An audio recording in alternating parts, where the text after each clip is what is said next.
Putin's invasion is still on. The capital city of Kiev is surrounded and getting bombarded by missiles. Will anything stop Putin? Live from London, we're joined by Bill Browder, who ran Hermitage Capital, the biggest investment fund in Russia.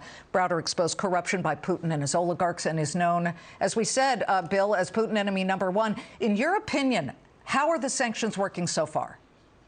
Well, I mean, as you said, Sberbank is down 68%. The ruble has gone down by 30%.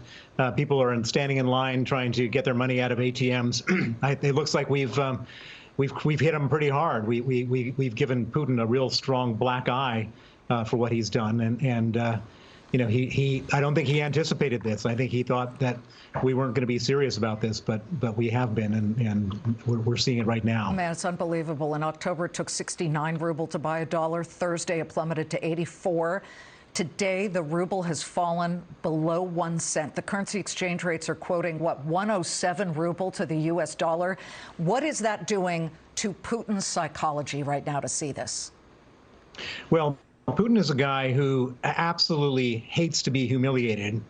He's been humiliated in the financial markets by the West, and he's being humiliated in the military situation by Ukraine. And I'm sad to say that he's a guy who doesn't do humiliation well. And, you know, he's the kind of guy who, when he gets in a situation like this, he just escalates. And so I pray for the people of Ukraine, because what's going to happen next is he's going to do something really terrible to try to exert his dominance and show that he's not as weak as he's looking right now. I was pretty stunned that in this mass coordinated move on behalf of central banks, you know, it was U.S., Japan, France, Italy, the European Union. You also had, for the first time in a long time that I can remember, Switzerland moving away from its usual neutrality. Now Switzerland says oligarchs can't be touching their money. And how important is that? It's crucial. So basically, Putin is a very rich man. Putin doesn't hold any money in his own name. He holds the money in names of people he trusts, oligarch trustees. And those oligarchs hold that money in the West. And now all of a sudden, a lot of that money is going to be frozen. A lot of Vladimir Putin's money is going to be frozen.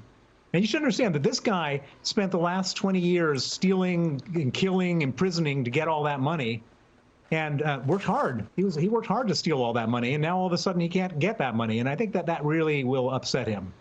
Well, we've got U.S. banks with a little bit of exposure. I mean, listen, what's $1 billion among friends? But Citi has about $10 billion in exposure to Russian banks. Citi's stock is down. Same with J.P. Morgan, a little bit of Goldman Sachs. So these are all in the red. But you've got to look at European banks as well.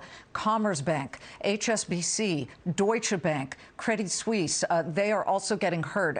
You know, we're trying not to destroy the entire financial system here by hammering Russia.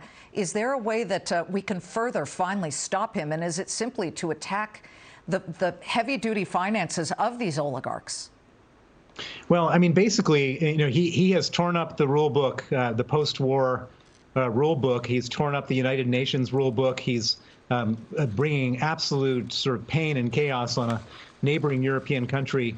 And I don't think we can worry about money right now. I think we've got to worry about security, because he has to be stopped at whatever cost. We're in a very desperate situation. And I think that one of the reasons why we're in this situation is that everybody was so worried about money for the last 20 years that when he did other terrible things like invading Georgia, taking Crimea, poisoning people in Britain, we didn't do anything, and we empowered him to do this terrible thing now, and now we're paying the price because of our narrow concern about money. Well, this is not about money. I would say President Trump did slap some pretty serious sanctions on Russia after the whole smearing of the poison on people's faces in London. Speaking of which, London, you know, London has been a haven for a lot of these oligarchs. They have bought up so much property there. Are you comfortable with the UK's strength and their hammer fist when it comes to, you know, bringing down the scythe here and really hurting these oligarchs? Well, it's kind of a weird double-edged sword. So the UK has been the worst for the last 20 years in terms of looking carefully at the oligarchs. These people came en masse with huge amounts of money because they like the property rights here, they like the rule of law, and they particularly like the fact that the British law enforcement would never do anything to them. And as a result, this became the money laundering capital of the world here in London. And now that's a terrible thing. But the interesting upside is that now that Britain is getting serious about the risk to our national security in this country, we have a lot of oligarch money to go after. And there's a lot of money to freeze here. And I think that this could be, Britain could be punching way above its weight if they decide to go after these people. And for everything I've heard, it sounds like they're going to. Well, Roman Abramovich owns the Chelsea Soccer Club. I was stunned to see that he's leading some of the talks in Belarus, which, by the way, nothing came of those talks today.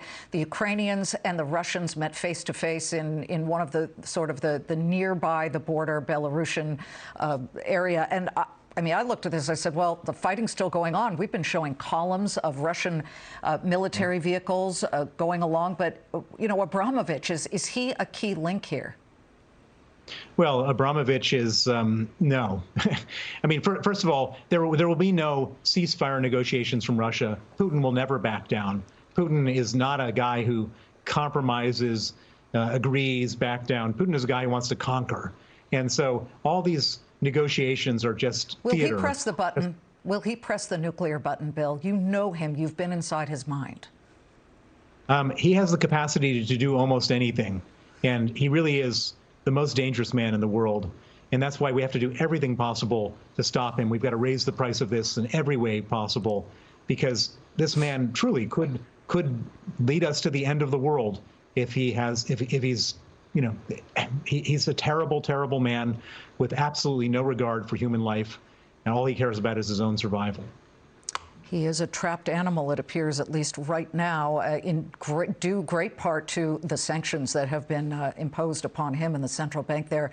Bill, thank you very much. Bill Browder, we appreciate it. Thank you.